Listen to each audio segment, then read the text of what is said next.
you about a conversation that Anthony and I had this weekend. Well, it was more than a conversation, it was a revelation. Not because the information was new, but because it finally landed. So we've been together for nearly 6 years, and this relationship has given me the space to rediscover who I truly am, reconnect with my femininity, especially after years of being a single working mum and doing everything myself, not really wanting to ask for help, just thinking that it was easier to do it myself rather than being let down. And from day one, I even remember on our first date, I said to Anthony, I just want to find a relationship that I can finally let go of the reins in.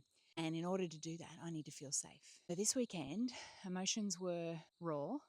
I won't go into the details. And it came up again. And I said, I just need to feel safe. And instead of moving past it, this time we started getting into what that really meant. And Anthony said to me that he'd been hearing me say this since the day we met, but it wasn't until today he finally understood what I actually meant. And I think I mentioned in a previous post that one of my words for 2026 is communication.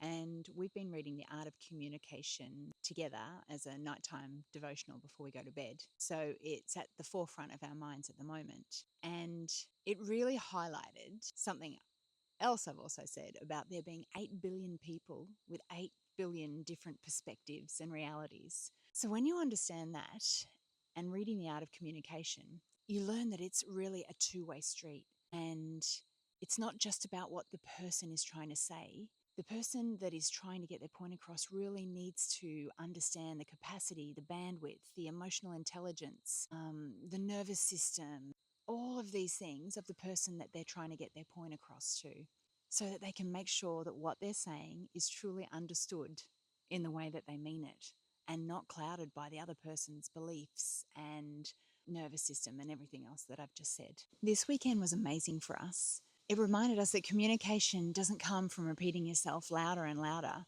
It comes when you slow down and both actually meet each other where you are.